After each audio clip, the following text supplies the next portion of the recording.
Auditorium please लाइटें खोल दें। आइए, अब आपको इजाजत है अपनी मोहब्बतों का मुजाहिरा करने की, क्योंकि अब उस शख्सियत को मैं दावत देने जा रहा हूं जिनको सुनने के लिए हम सभी बेकरार वो बेचैन हैं। जोरदार तालियों के साथ, नारों के साथ आली जनाब आमिर रशादी साहब हम तमाम के दरमियान तशरीफ ला रहे हैं। उलमा कौशल जिंदाबाद जिंदाबाद जिंदाबाद रसादी जिंदाबाद जिंदाबाद जिंदाबाद रसादी जिंदाबाद जिंदाबाद जिंदाबाद। तख्त बदल दो, ताज बदल दो, बेईमानों का राज बदल दो, बदल दो, ताज बदल दो। बेईमानों का राज बदल दो, डूब पड़े हो चक्कर में, कोई नहीं है टक्कर में। रसादी जिंदाबाद जिंदाबाद।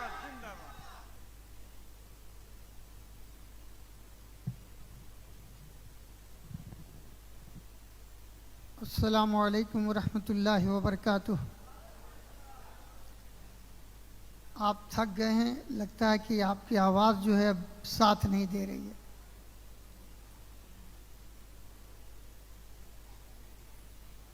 अल्हम्दुलिल्लाहिल्लज़ी वहदह व नसर अब्दह व अंजज़ वअदह व हज़मल अहज़ाब वहदह उसल्ली वसल्लिम अला मन ला नबिय्य बअदह।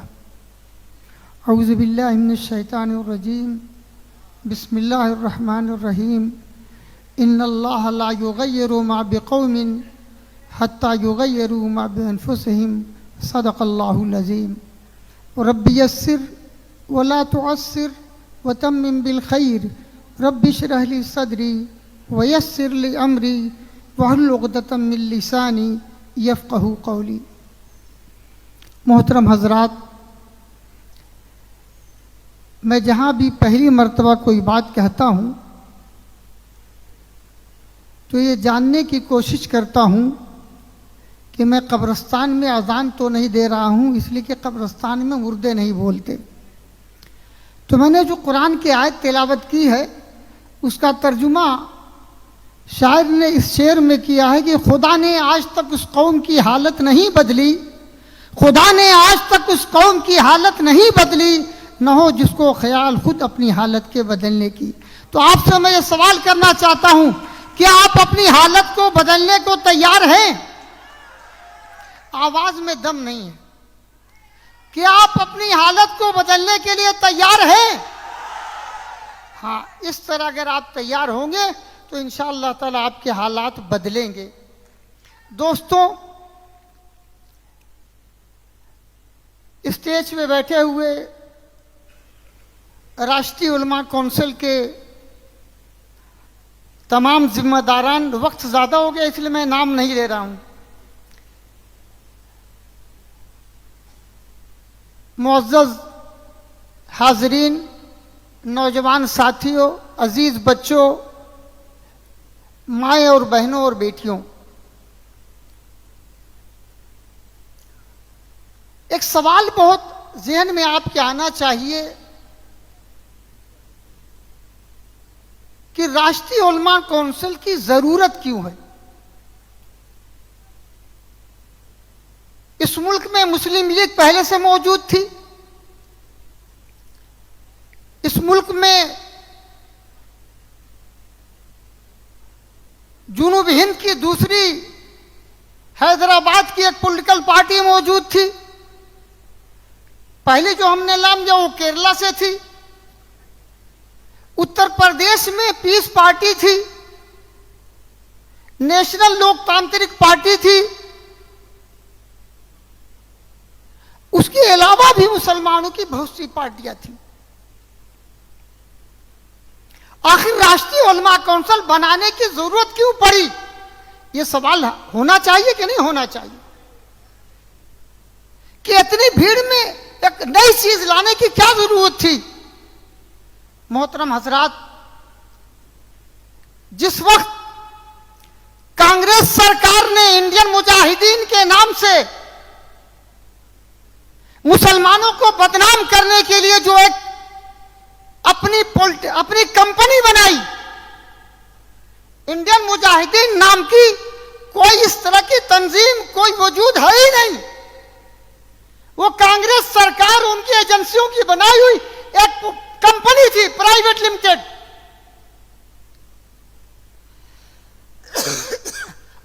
नाम से महाराष्ट्र के लातूर, महाराष्ट्र के औरंगाबाद,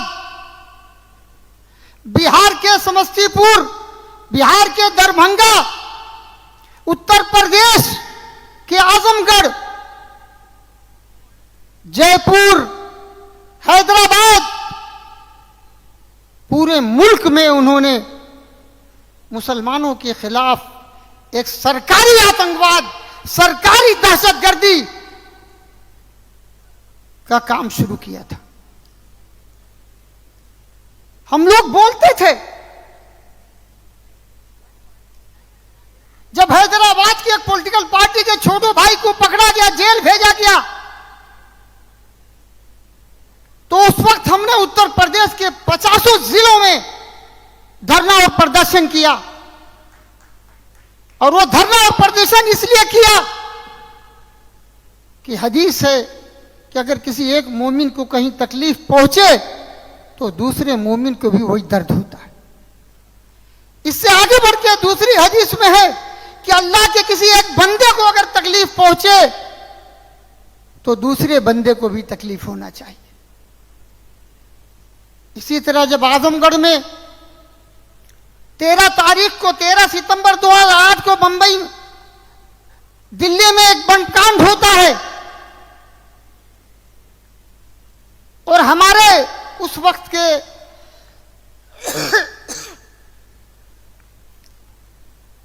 जो होम मिनिस्टर थे महाराष्ट्र के पाटिल साहब, उस बमकांड के होने के बाद मुख्तलिफ मर्तबा प्रेस में ब्रीफ करने आए और वो हर मर्तबा जब वो आए तो एक नया कपड़ा बदल के आए। प्रेस वाले ने सवाल कर दिया कि जहां अवाम मारी जा रही हो, जहां लोग मारे जा रहे हो, एक होम मिनिस्टर को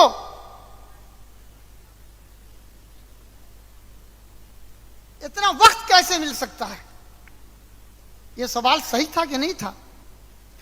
उनका आलम यह होगा डू एंड डाई, डू और डाई, करो या मरो।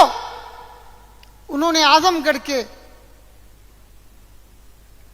जो बच्चे वहां पढ़ते थे उनको उनके घर से उठाया और गन पॉइंट में रख करके इनकाउंटर कर दिया।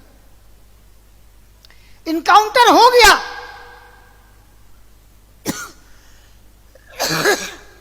पूरे आजमगढ़ को पुलिस की छावनी बना दिया। पूरे हिंदुस्तान में किसी की आवाज नहीं आई। अगर मुस्लिम लीग अगर केरला से चल के आई होती और अगर ये कहती हम आपके साथ हैं, तो आज आमिर रशादी मुस्लिम लीग जिंदाबाद कर रहा होता। अगर हैदराबाद की पॉलिटिकल पार्टी आई होती और आके कहती हम तुम्हारी लड़ाई लड़ेंगे, तो आज मैं फला जिंदाबाद कर रहा होता। अगर पीस पार्टी आई होती और कहती कि हम आपके साथ खड़े, हम आपकी लड़ाई लड़ेंगे, तो हम शायद फला पार्टी जिंदाबाद कर रहे होते। और भी जो पॉलिटिकल पार्टियां हैं, अगर वो हमारी लड़ाई लड़ने के लिए आ जाती है, तो आज उलमा काउंसिल जरूरत नहीं पड़ती। आप बताएं कि जब कोई लड़ने को नहीं तैयार होगा तो लड़ाई लड़ी जाएगी कि नहीं लड़ी जाएगी? राष्ट्रीय उलमा काउंसिल का वजूद कोई सियासी इसलिए नहीं तैयार किया गया कि एमएलए बनना है, एमपी बनना है, अपने खानदान को, अपने लोगों को एडजस्ट करना है। राष्ट्रीय उलमा काउंसिल का वजूद पहले दिन से मजलूम की लड़ाई के लिए, जालिमों के खिलाफ खड़े होने की लड़ाई। अल्लाह के एहसान, उसका करम है कि उस लड़ाई के बाद शायद एक दो जगह इनकाउंटर हुआ होगा। इस इनकाउंटर पे रोक लग गई। लेकिन जब 1 साल के बाद हम लोगों ने देखा, हमारे लोगों ने ये देखा कि असल लड़ाई तो पॉलिटिकल पार्टी की तरह से लड़ी जा सकती है।